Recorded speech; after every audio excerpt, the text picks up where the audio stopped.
Also, in recent days, there have been pitched battles between Palestinian protesters and Israeli security forces in the West Bank too, which is part of the Palestinian territories occupied by Israel.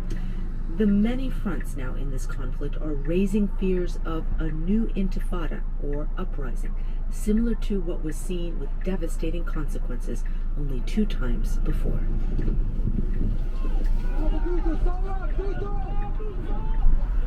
Lulu Garcia Navarro. She's the host of NPR's Weekend Edition Sunday. How are you, Abusada? Good, thank you. I'm doing fine, thank you. I keep thinking about you guys. Mahemar Abusada and Akiva Eldar are 2 political scientists from different areas of the region. How is the situation on your side? Well, compared to you, it's great, but my family is very nervous, especially my wife. Eldar lives north of Tel Aviv, away from the heart of the conflict. I can't complain if I look at the footage from Gaza. Mahemar Abusada, on the other hand, is in Gaza, right in the thick of things. And as a matter of fact, We spoke a few days ago. my mother and one of my brothers evacuated their home in Beit Lahia and moved into Gaza City where I live right now. They were very much afraid that Israel would bomb the area again tomorrow. We got Abusada and Eldar together to talk about what the path forward looks like.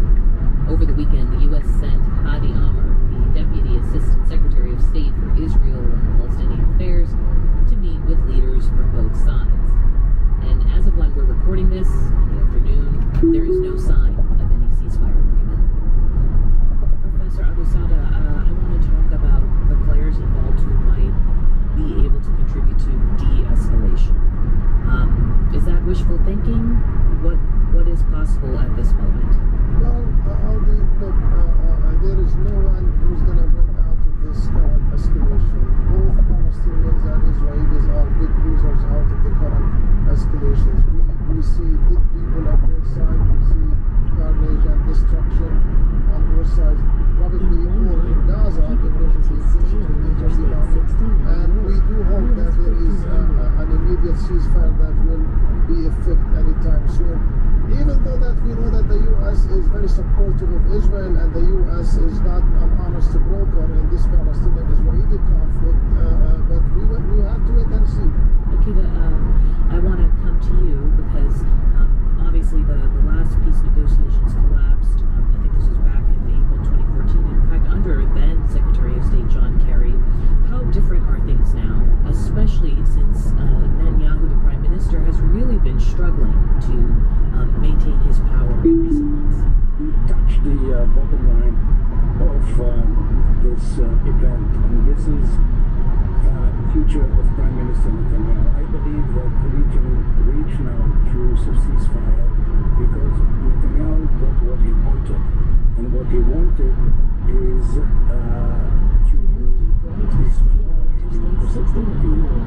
and to put an end to this tangle between the right, left, and center in Israel. And for context, for people, he was supposed to form a coalition government, has struggled to do so, and is facing corruption charges.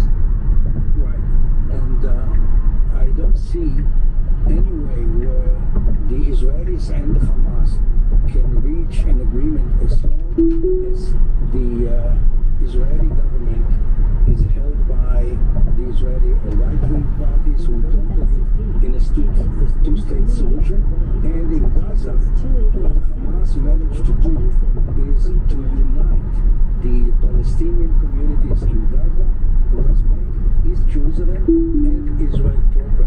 And this is not going away if we don't deal with it in the roots of this seriously. Akiva, let me just interrupt here and say, let's agree on one thing here, that the continuation of the Israeli occupation of West Bank, Gaza, and East Jerusalem, which has been going on for more than half a century now, since 1967, and a creeping annexation with settlement expansion on Palestinian territory is the source of the problem.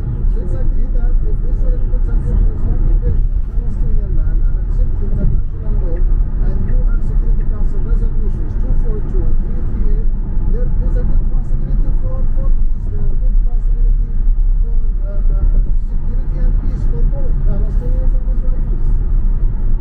fully agree with you, my friend.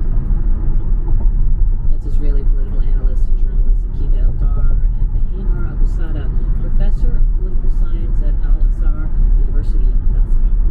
Take care of yourself and hopefully we meet again. And take good care of yourself and avoid the Israeli strikes. Let's hope this will stop as soon as possible. I hope so. Thanks very much. And Audi, thank you very much. Yes, thank you to both of you. Thank you, Eddie. Thank you. Take care. Now take the exit Let's consider this North New York. I'm Audie Cornish. In the past year, we've all become more familiar with QAnon conspiracy theories. Can you talk about what you think about that and what you have to say to people who are following this movement right now? Well, I don't know much about the movement other than I understand they like me very much, which I appreciate. In a press conference last summer, then President Trump was asked about QAnon followers. Part of their mythology is the false belief that liberal Satanists are abusing children in secret rituals. Q followers paint Trump as their hero. Is this belief that you are secretly saving the world from this satanic cult of pedophiles and cannibals? Well, I haven't heard that, but is that supposed to be a bad thing, or is it? As bizarre as these conspiracies sound, on January 6th, we saw how real the consequences can be. In the mob of insurrectionists at the Capitol, some carried signs and wore t-shirts with a big letter Q. It may look like these arcane and dangerous theories bubbled up from nowhere, but they actually echo stories that this country has heard before. My next guest was used also in worshiping the devil, participated in human sacrifice rituals and cannibalism. She said that a nationwide network of satanic criminals exists. Child molesting is a crime that most parents worry about at one time or another. That was Oprah Winfrey, Geraldo Rivera, and from NPR's Morning Edition, the late Carl Castle, all reporting in the 1980s on a wave of moral panic about satanic ritual abuse of children. My primary area of research was in moral panics, particularly the daycare moral panic of the 1980s. Mary DeYoung is a retired sociology professor from Grand Valley State University in Michigan. So as a person who spent your life researching this, what was your first reaction to hearing about QAnon? Here we go again. Really? Yeah, it was. Right out of the gate, huh? Right out of the gate. Consider this. To understand the rise of QAnon, it helps to understand an earlier satanic panic from the 1980s.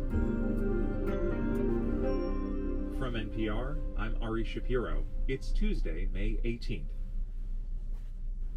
This message comes from NPR sponsor Keep.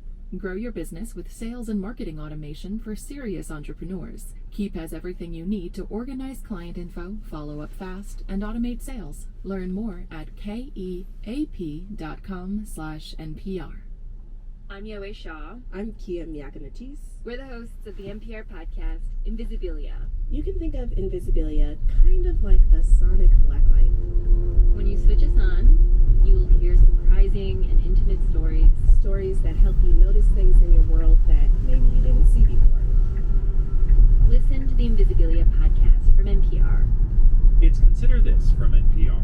To get a sense of what fueled an earlier satanic panic, let's go back in time almost 40 years to a Morning Edition report from 1984. Reporter Frank Browning described horrific allegations at the McMartin Preschool in Manhattan Beach, California. Prosecutors say teachers at McMartin School threatened the children with death and crushed live animals before them as warnings of what would happen if they talked. That was the prosecutor's claim. The defense attorney was this guy. I'm Danny Davis. I'm a criminal defense attorney of some 45 years in Beverly Hills, California. 45 years, and what, about 6 of those were spent on one high-profile trial? Yeah, the McMartin case, somewhat like 84 to 91. When it ended, newspapers described the McMartin case as the longest and most expensive criminal trial in U.S. history. I thought it was a case of our times. Prosecutors charged 7 employees at the McMartin Daycare Center with more than 100 counts of child molestation and conspiracy. After a trial that stretched on for years and cost